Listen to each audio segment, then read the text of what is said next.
بسم الله الرحمن الرحيم.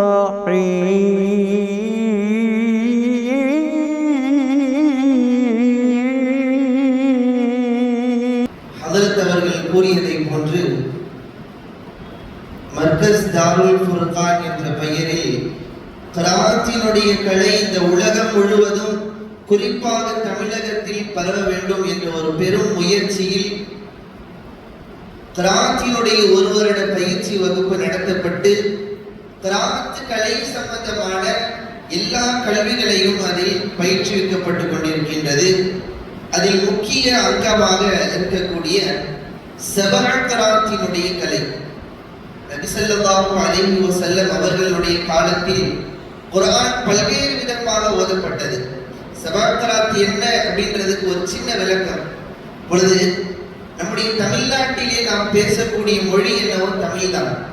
ஆனால் ஒவ்வொரு மாவட்டத்திற்கும் தோதுவாக அந்த தமிழினுடைய போங்கு என்பது மாறுபடுகின்றது. இப்போ சென்னையினுடைய தமிழ் வேற மாதிரி இருக்கும், திருநெல்வேலி சைடு போனோம்னு சொன்னா தமிழ் வேற மாதிரி இருக்கும், கோயம்புத்தூர் சைடு போனோம்னு சொன்னா தமிழ் வேற மாதிரி இருக்கும். அதுபோன்று நபி ஸல்லல்லாஹு அலைஹி வஸல்லம் அவர்களுடைய காலத்தில் ஒவ்வொரு குலத்திலும் அரபியினுடைய போக்கு என்பது மாறுபட்டது. குறைஷி குலம் அப்படி ஒவ்வொரு கோத்திரம், அந்த கோத்திரத்தினுடைய அரபியினுடைய போக்கு என்பது மாறுபட்டது. அல்லாஹ் தஆலா குர்ஆனை இறக்கி வைக்கும் பொழுது எல்லா கோத்திரத்தார்கள் பேசக்கூடிய மொழியிற்கு தோதுவாகவும் குர்ஆன் இருக்க வேண்டும் என்று பல்வேறு விதத்தில் அல்லாஹ் தஆலா குர்ஆனை இறக்கி வைத்தால் இன்றளவும் அந்த கல்வி என்பது இருக்கின்றது. ஆனால் மக்களுக்கு மத்தியில் அது சென்றடைந்தது என்பது மிக குறைவாக இருப்பதின் காரணத்தினால் நமது மர்கஸ் தாருல் ஃபுர்கானிலே சபஅ-கிராத்தினுடைய கலையை கற்றறிந்த இந்த வருடம் முடித்து செல்ல இருக்கக்கூடிய மாணவர் முஹம்மது அப்துல் வாஜித் பிலாலி அவர்கள் இப்பொழுது சபஅ-கிராத்தினுடைய முறையிலே உங்களுக்கு ஒரு சில வசனங்களை உங்களுக்கு ஓதி காண்பிப்பார்.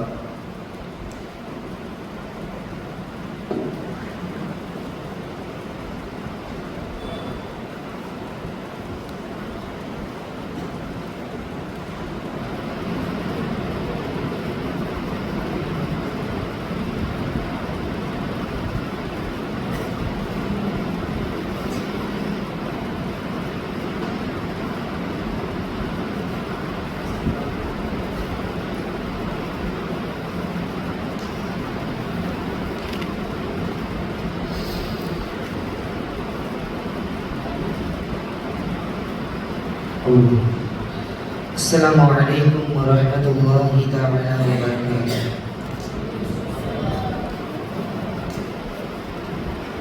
أعوذ بالله من الشيطان الرجيم.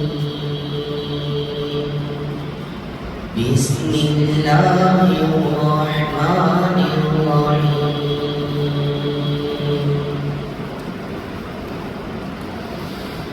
وإذ ابتلى إبراهيم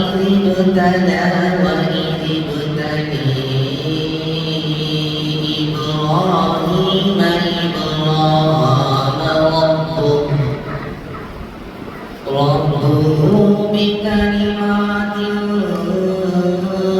فأتمهن قال إني جاعلك للناس إماما قال ومن ذريتي قال لا ينال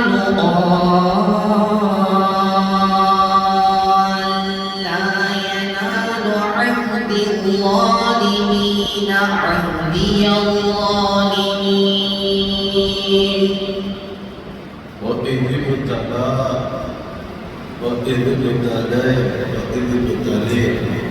மூணு விதமாக ஓதுறீங்க, இதனுடைய விளக்கம் சொல்லுங்க. وإذ ابتلى என்ற வார்த்தையாகிறது. இவை யாதியா என்று சொல்லப்படக்கூடிய அரசியல்.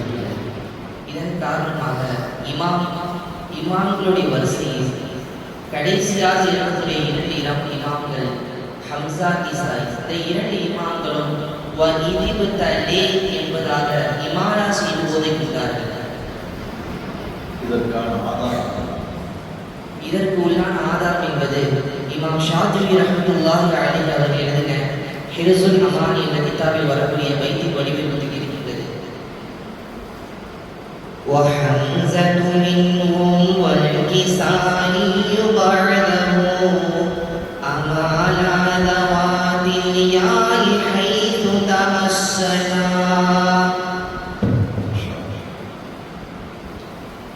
இன்னும் இதே வார்த்தையில் வஇதிபுத்தல என்பதாக தக்லீத் செய்து படிக்கக்கூடியவர்களாக இமாம்களோட வரிசையில் மூத்த இமாமாக இருக்கக்கூடிய இமாம் நாஃபி அவர்களுடைய ராவியான இமாம் வர்ஷா ரஹ்மத்துல்லாஹி அலைஹி அவர்கள் படிக்கின்றார்கள்.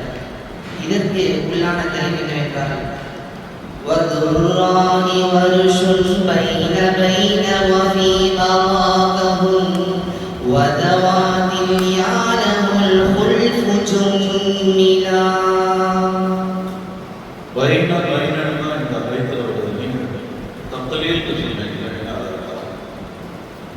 பைன என்பதற்கு பொருள் என்னவென்றால் ஃபதஹும், இன்னும் இமானாவிற்கும் மத்தியில் உள்ள தன்மை தான் பைன இரண்டிற்கும் மத்தியில் பைன. அதற்கு தான் தக்லீத் என்று பெயர் சொல்லப்படுகின்றது. தக்லீத் என்பதற்கு இன்னொரு பெயர் என்ன? தக்லீத் என்பதற்கு இன்னொரு பெயர் வந்து இதற்கு பைன என்று சொல்லணும். இன்னொன்று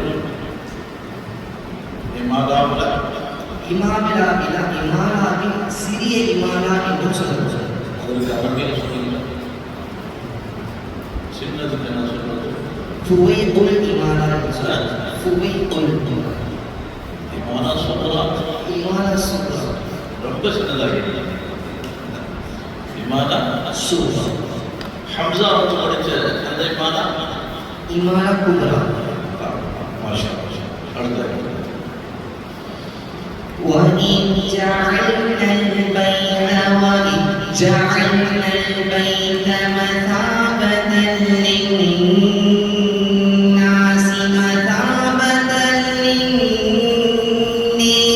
وَأَمْنًا وَاتَّخَذُوا مِن مَّقَامِ إِبْرَاهِيمَ مُصَلًّى.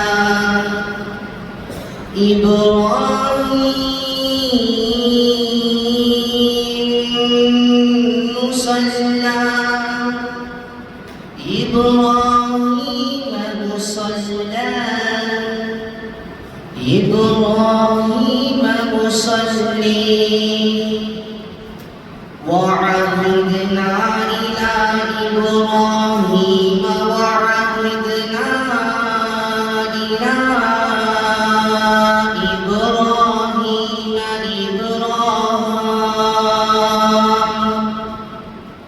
وعهدنا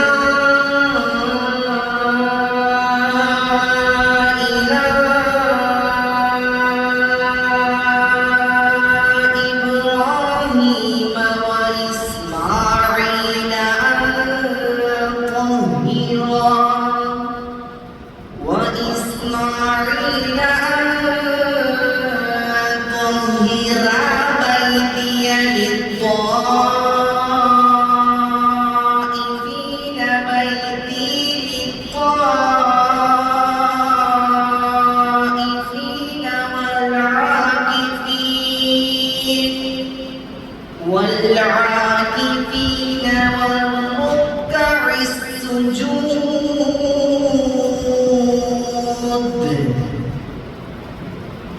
இப்ராஹிம் எல்லாம் நாம கேட்டிருக்கோம். இப்ராஹிம் நிறைய பேர். ஆனால் இவர் ஓதுறது இன்னொன்று என்ன? சொல்லுங்க, ஹாமன் ஓதணும். இப்ராஹிம் ஓதனை இல்லை. இதற்கென்ன யார் இப்படி ஓதுறாங்க? இதுக்குண்டான தலீல் இப்ராஹிம் என்ற வார்த்தை இந்த சூரா பக்ராவில் வரக்கூடிய எல்லா இடங்களிலும் இமாம் இப்னு ஆமிர் ஷாமி ரஹ்மத்துல்லாஹி அலைஹி அவர்களுடைய ராவியான இமாம் இப்னு தக்வான் ரஹ்மத்துல்லாஹி அலைஹி அவர்களுக்கு குல்ஃபை கொண்டு முழு குர்ஆனிலும் இப்ராஹாமை என்பதாக படிக்கப்படுகிறது. இன்னும் இஷாம் அவர்களுக்கு ஃபுல் இல்லாமல் படிக்கப்படுகிறது. சூறா பாடல்கள் சூரத் பக்ரா இன்னும் சில இதற்கு உண்டான தலீல் சூரா பக்ராவில் வருகின்றது. وفيها وفي النسل النساء وثلاثة أواخر إبراهام لاح وجملا. ஒவ்வொரு பைத்திலையும் அதனுடைய அர்த்தங்கள் இருக்கு. அதுக்குள்ளார வந்து இப்போ தக்குமான்னு சொன்னாங்களே அவங்க பேர் இருக்கு அதுக்குள்ளார. அது எப்படி இருக்குன்னு சொன்னா என்ன இடத்துல இருக்கு? இந்த இடத்தில் வந்து இஷாம் அவருடைய பேர் வந்து லாஹ லாம இருக்குல்ல, அந்த லாம தான் இப்போது இருக்கும். சுருக்கமாக ஷார்ட்டா இதில் சொல்லிக் கொடுப்பாங்க. ஒரு பேரை மட்டும் ஒரே இடத்துல சொல்லியிருப்பாங்க. ஒரு பேரை ஒரு இடத்துல சொல்லி கொடுத்துருவாங்க. ஜி அப்படின்னா அதில் ஒரு பேர் இருக்கு, பாப்னா அதில் ஒரு பேர் இருக்கு, ஹானா அதில் ஒரு பேர் இருக்கு. இப்படி அந்த பைத்துகள் கவிதைகளில் 1173 பைத்துகள் கொண்ட அந்த கிதாபு தான் ஷாத்திபியா. இதில் தான் அந்த 7 விதமான கிளைகளை முழு குர்ஆனிலும் 7 விதமாக ஓதக்கூடிய அதை முழுமையாக சொல்லித் தரப்படுகிறது. அதை அல்ஹம்துலில்லாஹ் மாஷா அல்லாஹ் இவரை கற்று தேர்ச்சி பெற்றிருக்கிறார். அடுத்த وَإِذْ قَالَ إِبْرَاهِيمُ لِأَبِيهِ رَبِّ اجْعَلْ هَذَا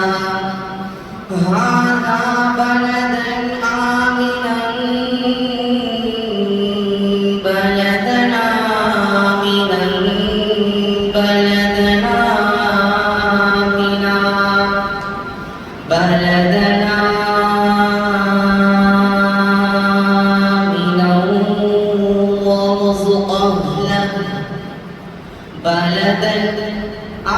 آمِنًا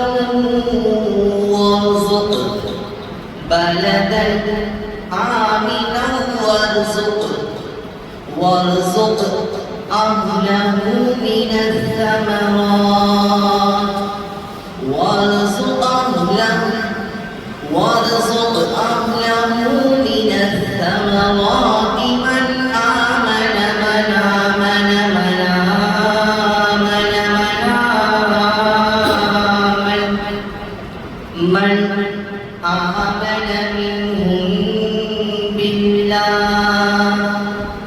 منهم بالله واليوم الآخر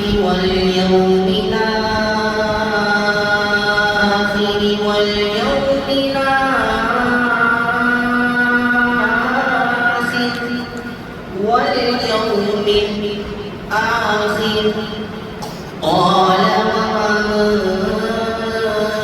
كفر فأمتعه قليلا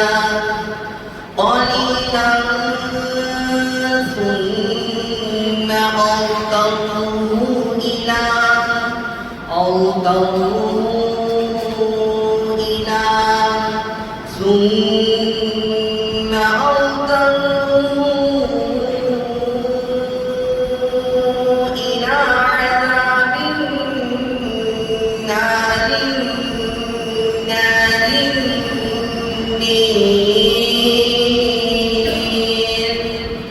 وبئس المصير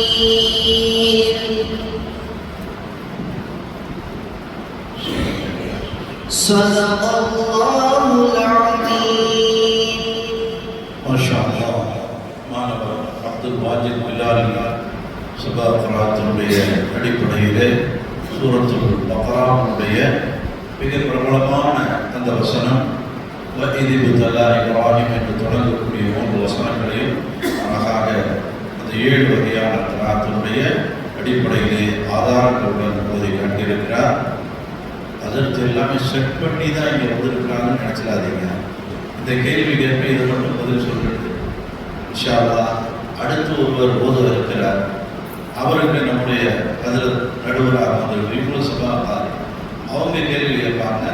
இன்ஷா அல்லாஹ் நாம் கேட்டோம்னு சொன்னால் அதற்கு ஏதோ ஏற்கனவே தான் கேள்வி கேட்கிறோம் அப்படின்னு சொல்லி இன்ஷா அல்லாஹ் அடுத்து ஒருவர் வருவார். அவருக்குண்டான கேள்விகளை நம்முடைய நடுவர்கள் தெரியும் அவர்களும் நம்முடைய அதிரத்தவர்களும் முதல்ல அவங்க ஹப்ஸுடைய இதில் கேட்பாங்க இன்ஷா அல்லாஹ்.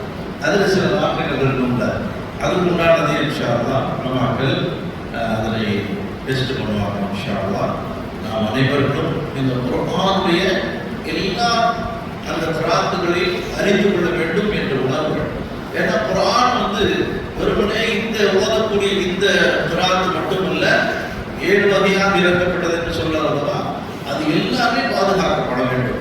நபி ஓதுன அந்த கிராத்து அது உலகத்தில் பாதுகாக்கப்பட வேண்டும். அது எழுத்தினுடைய அந்த வடிவங்கள் கூட இன்று பாதுகாக்கப்படுகிறது என்றால் இந்த சபா கிராத் அஷர கிராத் பாதுகாக்க வேண்டும் என்ற ஒரு எண்ணத்திலே தான் இந்த மர்கஸ் தாருல் ஃபுர்கான் கிராஅத்தி வ தஜ்வீதி வல் அதான் அதானையும் கற்றுத்தரப்படுகின்றது, கிராத்தையும் கற்றுத்தரப்படுகின்றது.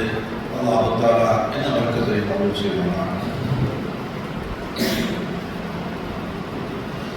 அல்ஹம்துலில்லாஹ். நீங்கெல்லாம் புதிய ஒரு கல்வியை நீங்கள் கேட்டிருப்பீர்கள் என்று நினைக்கின்றேன். நீங்கெல்லாம் ஆச்சரியப்படக்கூடிய இன்னொரு செய்தியை நான் சொல்கின்றேன்.